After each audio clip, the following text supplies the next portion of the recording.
Hi dears, welcome back to our channel. ഇന്ന് നമ്മൾ independence ഡേക്ക് ഇടാൻ പറ്റിയിട്ടുള്ള അടിപൊളിയായിട്ടുള്ള ഒരു ബ്രൂച്ചാണ് കേട്ടോ ചെയ്യാൻ പോകുന്നത്. വളരെ ഈസി ആയിട്ട് ചെയ്തെടുക്കാവുന്നതേ ഉള്ളൂ. അപ്പോൾ നമുക്കിതെങ്ങനെയാണ് ചെയ്യുന്നതെന്ന് നോക്കാം. അതിന് മുന്നേ ആദ്യമായിട്ടാണ് എൻ്റെ ചാനൽ കാണുന്നതെങ്കിൽ സബ്സ്ക്രൈബ് ചെയ്യുക, തൊട്ടടുത്തുള്ള ബെല്ലൈക്കൺ കൂടെ ഒന്ന് ക്ലിക്ക് ചെയ്യുക കേട്ടോ. അപ്പോൾ വീഡിയോ ഇഷ്ടമായാൽ ലൈക്ക് ചെയ്യാൻ മാത്രം മറക്കരുത് കേട്ടോ. അപ്പോൾ നമുക്ക് ഇനി വീഡിയോയിലേക്ക് പോവാം. അപ്പോൾ ഫസ്റ്റ് നമുക്ക് ഇതിനായിട്ട് വേണ്ടത് 2 ടൈപ്പ് ഗിയർ വയറാണ്. ഒന്ന് 3ഉം 4ഉം ആണ്. ഗോൾഡൻ കളറാണ് കേട്ടോ ഞാനിവിടെ എടുത്തിട്ടുള്ളത്. അടുത്തതായിട്ട് വേണ്ടത് ഓറഞ്ച് കളർ ബീഡാണ്. നല്ല കോട്ടിങ്ങിൽ വരുന്ന ക്വാളിറ്റി ഉള്ള ബീഡ്സ് ആണ് കേട്ടോ. അടുത്തതായിട്ട് വേണ്ടത് ഓറഞ്ച് കളറിൽ തന്നെ ക്രിസ്റ്റൽ ബീഡ്സ് ആണ് കേട്ടോ. കണ്ടില്ല, ഇതിൻ്റെ ഗ്ലേസിങ് നല്ല ഭംഗിയാണ് കേട്ടോ കാണാനായിട്ട്. ഇനി അടുത്തതായിട്ട് വേണ്ടത് ഗ്രീൻ കളറിലുള്ള ബീഡ്സ് ആണ്. ഇതും നല്ല ക്വാളിറ്റിയിൽ വരുന്ന ബീഡ്സുകളാണ് കേട്ടോ. പിന്നെ അടുത്തതായിട്ട് വേണ്ടത് ഈ ഒരു ബ്ലൂ കളറിലുള്ള ഷുഗർ ബീഡ്സ് ആണ്. ഇത് ഇത്രയൊന്നും ആവശ്യമല്ല, ഒരു ഫ്ലവേഴ്സിൻ്റെ എണ്ണം എത്രയാണോ അത്ര മാത്രം എടുത്താൽ മതി കേട്ടോ. കണ്ടില്ലേ, ഇതാണ് ഫ്ലവേഴ്സ്. അത്യാവശ്യം സൈസുള്ള ഫ്ലവേഴ്സാണ്, നല്ല ഭംഗിയാണ് കേട്ടോ കാണാനായിട്ട്. അപ്പോൾ ഈ ഒരു ഫ്ലവേഴ്സ് എത്രയാണോ അതിനനുസരിച്ച് നമുക്ക് ആ ഒരു ഷുഗർ ബീഡ്സ് എടുത്താൽ മതി. ഇനി നമുക്ക് 3mm ഗിയർ വയർ അത്യാവശ്യം ലെങ്ത്തിൽ എടുത്തിട്ട് കട്ട് ചെയ്തെടുക്കുകയാണ്. അപ്പോൾ ഇതേ നമ്മൾ കട്ട് ചെയ്തെടുത്തിട്ടുണ്ട്. ഇനി ഈ ഒരു കമ്പിയിൽ നമ്മൾ ഈ ഒരു ക്രിസ്റ്റൽ ബീഡാണ് ആദ്യം കോർത്ത് കൊടുക്കുന്നത്. അപ്പോൾ ഫസ്റ്റ് ഒരു ക്രിസ്റ്റൽ ബീഡ് കോർത്ത് കൊടുക്കുക. എന്നിട്ട് ഇതുപോലെ നന്നായിട്ട് അങ്ങ് പിരിച്ചു കൊടുത്താൽ മതി. അത് കഴിഞ്ഞിട്ട് അതിൻ്റെ തൊട്ട് താഴെയുള്ള കമ്പിയിൽ ഒരു ക്രിസ്റ്റൽ ബീഡും കൂടെ കോർത്ത് കൊടുക്കുക. എന്നിട്ട് ഇതുപോലെ നന്നായിട്ട് അങ്ങ് പിരിച്ചു കൊടുക്കുക. ഇനി അതിൻ്റെ ഓപ്പോസിറ്റ് സൈഡിലുള്ള കമ്പിയിൽ വീണ്ടും ഒരു ബീഡ് കോർത്ത് കൊടുക്കുകയാണ്. എന്നിട്ട് അതും നന്നായിട്ട് അങ്ങ് പിരിച്ചു കൊടുക്കുക. ഇനി താഴെ കാണുന്ന ആ ഒരു 2 കമ്പി ഇതുപോലെ ട്വിസ്റ്റ് ചെയ്ത് കൊടുക്കുകയാണ്. കുറച്ച് നീളത്തിൽ വേണം കേട്ടോ, അത് എത്ര മതി. ഇനി അതിൻ്റെ തൊട്ട് താഴെയുള്ള കമ്പിയിൽ ഒരു ക്രിസ്റ്റൽ ബീഡും കൂടെ കോർത്തതിന് ശേഷം നന്നായിട്ട് പിരിച്ചു കൊടുക്കുക. ഇനി അതിൻ്റെ ഓപ്പോസിറ്റ് സൈഡിലുള്ള കമ്പിയിൽ ഒരു ക്രിസ്റ്റൽ ബീഡും കൂടെ കോർത്ത് കൊടുക്കുക. എന്നിട്ട് അതും നന്നായിട്ട് പിരിച്ചു കൊടുക്കുക കേട്ടോ. ഇനി താഴെ കാണുന്ന ആ ഒരു 2 കമ്പി ഇതുപോലെ അങ്ങ് പിരിച്ചു കൊടുക്കുക. ഇനി ബാലൻസ് വരുന്ന കമ്പി കട്ട് ചെയ്ത് മാറ്റാണേ. അപ്പോൾ ഇത്രയേ ഉള്ളൂ, നമ്മളുടെ ഫസ്റ്റത്തെ പാർട്ട് റെഡി ആയിട്ടുണ്ട്. ക്രിസ്റ്റൽ ബീഡ് വെച്ചിട്ടുള്ള പാർട്ടാണ് കേട്ടോ. ഇതിന് ഒരു പ്രത്യേക ഭംഗിയാണ്. കാരണം ക്രിസ്റ്റൽ ബീഡ് എന്ന് പറയുമ്പോൾ ഭയങ്കരമായിട്ട് ഗ്ലേസിങ്ങും ക്വാളിറ്റി ഉള്ള ബീഡാണ്. അതുകൊണ്ട് തന്നെ നല്ല ഭംഗിയായിരിക്കും കേട്ടോ. ഈ ഒരു ബീഡ് വെച്ചിട്ട് എന്ത് ചെയ്ത് കഴിഞ്ഞാൽ നല്ല ഭംഗിയായിരിക്കും. അപ്പോൾ ആ ഒരു ബീഡ്സ് വെച്ചിട്ട് കുറച്ചധികം ഞാൻ ഉണ്ടാക്കി വെച്ചതാണ് കേട്ടോ ഈ കാണുന്നത്. ഇതിൻ്റെ ഓറഞ്ച് ബീഡിൽ വെച്ചിട്ടും ചെയ്തിട്ടുണ്ട്, കണ്ടില്ലേ. ഇത് സാധാ ഓറഞ്ച് ബീഡാണ്. ഈ ഒരു ബീഡ്സ് വെച്ചിട്ട് ചെയ്ത് വെച്ചതാണ് കേട്ടോ. പിന്നെ ഈ ഒരു ഗ്രീൻ വെച്ചിട്ട് ഞാൻ ചെയ്തിട്ടുണ്ട് കേട്ടോ. അടുത്തതായിട്ട് ഈ ഒരു ഫ്ലവർ ബീഡ്സ് വെച്ചിട്ടുള്ള പാർട്ടാണ് കേട്ടോ ഉണ്ടാക്കാൻ പോകുന്നത്. അതിനായിട്ട് 3mm ഗിയർ വയറിൽ ഈ ഒരു ഫ്ലവർ കോർത്ത് കൊടുക്കുക. അതിൻ്റെ മുകളിലായിട്ട് ഈ ഒരു ഷുഗർ ബീഡ് കോർത്ത് കൊടുക്കുക.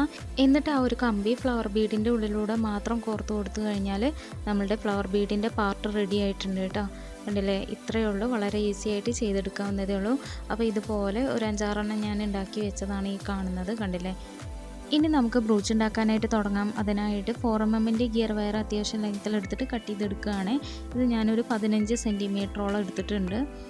ഇനി ഈ ഒരു കമ്പിയുടെ അറ്റം ഇതുപോലെ വളച്ചു കൊടുത്തിട്ട് നന്നായിട്ട് അങ്ങ് പിരിച്ചു കൊടുക്കുകയാണ്. ഇനി ഈ ഒരു കമ്പിയിലാണ് നമ്മൾ ഉണ്ടാക്കി വെച്ചിട്ടുള്ള എല്ലാ പാർട്ടുകളും പിരിച്ചു കൊടുക്കുന്നത്. ഫസ്റ്റ് ഞാനിവിടെ ക്രിസ്റ്റൽ ബീഡ് തന്നെയാണ് എടുത്തിട്ടുള്ളത്. അത് ഇതുപോലെ നേരെ വെച്ചതിന് ശേഷം നന്നായിട്ട് ഇതുപോലെ പിരിച്ചു കൊടുക്കുകയാണ്. ഇനി അതിൻ്റെ തൊട്ട് താഴെയായിട്ട് ഓറഞ്ച് ബീഡിൻ്റെ പാർട്ട് ഇതുപോലെ വെച്ച് കൊടുക്കുക. എന്നിട്ട് അതും നന്നായിട്ട് ഇതുപോലെ പിരിച്ചു കൊടുക്കുകയാണ്. ഇനി അതിൻ്റെ ഓപ്പോസിറ്റ് സൈഡിലായിട്ട് ഒരു ഗ്രീൻ കളറിലുള്ള ബീഡും കൂടെ വെച്ച് കൊടുക്കുക. എന്നിട്ട് അതും നന്നായിട്ട് പിരിച്ചു കൊടുക്കുക. ഇനി അതിൻ്റെ തൊട്ട് താഴെയായിട്ട് വീണ്ടും ഒരു ക്രിസ്റ്റൽ ബീഡിൻ്റെ പാർട്ട് വെച്ച് കൊടുക്കുക. എന്നിട്ട് അതും നന്നായിട്ട് പിരിച്ചു കൊടുക്കുക. ഇനി അതിൻ്റെ തൊട്ട് താഴെയായിട്ട് ഒരു ഫ്ലവർ ബീഡിൻ്റെ പാർട്ട് വെച്ച് കൊടുക്കുക. എന്നിട്ട് അതും നന്നായിട്ട് അങ്ങ് പിരിച്ചു കൊടുക്കുകയാണേ. അങ്ങനെ നമ്മൾ ഈ ഉണ്ടാക്കി വെച്ചിട്ടുള്ള ഓരോ പാർട്ടുകളും താഴോട്ട് അങ്ങ് പിരിച്ചു കൊടുത്താൽ മതിയേ. ഇനി ഞാൻ ഈ ഒരു മെറ്റീരിയൽസിൻ്റെ ഡീറ്റെയിൽസും കാര്യങ്ങളൊക്കെ ഒന്ന് പറയാം. അപ്പോൾ ഫസ്റ്റ് വന്നിട്ട് ഇതിൽ ഏറ്റവും ഹൈലൈറ്റ് ആയിട്ട് നിൽക്കുന്നത് ഈ ഒരു ഫ്ലവേഴ്സാണ് അല്ലേ. നല്ല ഭംഗിയാണ് കാണാനായിട്ട്. അപ്പോൾ ഈ ഒരു ഫ്ലവേഴ്സിൻ്റെ ഒരുപാട് കളക്ഷൻ നമ്മുടെ കയ്യിലുണ്ട്. അപ്പോൾ സ്റ്റാർട്ടിങ് റേറ്റ് 10 രൂപ മുതൽ 20 രൂപ മുതലൊക്കെ നമുക്ക് സ്റ്റാർട്ട് ചെയ്യുന്നുണ്ട്. അപ്പോൾ ആവശ്യമുള്ളവർ നമ്മളായിട്ട് കോൺടാക്റ്റ് ചെയ്യാം. അപ്പോൾ കളേഴ്സിലും ഓഫ് വൈറ്റിലും ബ്രൈഡലിന് യൂസ് ചെയ്യാൻ പറ്റിയിട്ടുള്ള ഒരുപാട് ഐറ്റം ഫ്ലവേഴ്സ് നമ്മുടെ കയ്യിലുണ്ട്. പിന്നെ വരുന്നത് ക്രിസ്റ്റൽ ബീഡ്സ് ആണ്. ക്രിസ്റ്റൽ ബീഡ്സിൻ്റെ ഒരുപാട് കളക്ഷൻ ഉണ്ട് കേട്ടോ നമ്മുടെ കയ്യിൽ. പല കളേഴ്സിൽ അവൈലബിൾ ആണ്. അതും നമ്മൾ സെയിൽ ചെയ്യുന്നുണ്ട്. അതുപോലെ സാധാ കളർ ബീഡ്സ് നമ്മൾ സെയിൽ ചെയ്യുന്നുണ്ട്. പിന്നെ നമ്മളിതിൽ യൂസ് ചെയ്തിട്ടുള്ളത് ഗിയർ വയറാണ്. 2 സൈസിലാണ് നമ്മളിവിടെ എടുത്തിരിക്കുന്നത്. അപ്പോൾ ചിലവർ പറയാറുണ്ട് അവർ ചെയ്തിട്ട് ശരിയാവുന്നില്ല, കട്ടി കൂടുതലാണ്, പിരിച്ചിട്ട് പിരിയുന്നില്ല, അങ്ങനെയുള്ള കംപ്ലൈൻറ്റും കാര്യങ്ങളൊക്കെ പറയുന്നുണ്ട്. അപ്പോൾ അവരോട് എനിക്ക് പറയാനുള്ളത്, ഞാനിതിൽ പറയുന്ന സൈസ് ഏതാണോ ആ സൈസിൽ തന്നെ എടുക്കാൻ നോക്കുക. അല്ലാന്നുണ്ടെങ്കിൽ പിരിക്കുന്നതിൽ ഉണ്ടാക്കുന്നതിലൊക്കെ ഒരു വ്യത്യാസം ഉണ്ടാവും. നമുക്ക് കറക്റ്റായിട്ട് കിട്ടണമെന്നുണ്ടെങ്കിൽ ഞാൻ ഈ പറയുന്ന സൈസിൽ തന്നെ ഗിയർ വയർ എടുക്കാൻ നോക്കുക. അപ്പോൾ നമ്മൾ ഈ ഉണ്ടാക്കി വെച്ചിട്ടുള്ള എല്ലാ പാർട്ടുകളും ഈ ഒരു കമ്പിയിൽ പിരിച്ച് കൊടുത്തിട്ടുണ്ട്. ലാസ്റ്റ് നമുക്ക് ഇങ്ങനെയാണ് കേട്ടോ കിട്ടിയിട്ടുള്ളത്. നമ്മളിവിടെ 5 ഫ്ലവേഴ്സാണ് എടുത്തിട്ടുള്ളത്, അതുകൊണ്ട് തന്നെ ലെങ്ത്തും കൂടുതൽ തന്നെയാണ് കേട്ടോ. ഇനി ഈ ലാസ്റ്റ് കാണുന്ന കമ്പി ഇതുപോലെ വളച്ചു കൊടുത്തിട്ട് ഉള്ളിലോട്ട് അങ്ങ് വളച്ചു കൊടുക്കുക. എന്നിട്ട് നന്നായിട്ട് അങ്ങ് ചുറ്റി അങ്ങ് കൊടുത്തു കഴിഞ്ഞാൽ നമ്മളുടെ ബ്രൂച്ച് റെഡി ആയിട്ടുണ്ട്. കണ്ടില്ലേ എന്ത് ഭംഗിയാണല്ലേ കാണാനായിട്ട്. ഇതിൻ്റെ ഒരു പ്രത്യേകത വന്നിട്ട് ഇൻഡിപെൻഡൻസ് ഡേക്ക് മാത്രമേ ഇടാൻ പറ്റുള്ളൂ, അതാണ് ഇതിൻ്റെ ഒരു പ്രത്യേകത. അപ്പോൾ ഇതുപോലെയുള്ള ബീഡ്സുകളൊക്കെ കയ്യിലുണ്ടെങ്കിൽ എല്ലാവരും ഒന്ന് ട്രൈ ചെയ്ത് നോക്കുക. അപ്പോൾ വീഡിയോ യൂസ്ഫുൾ ആയിട്ടുണ്ടെങ്കിൽ ലൈക്ക് ചെയ്യാനും ഷെയർ ചെയ്യാനും മറക്കരുത് കേട്ടോ.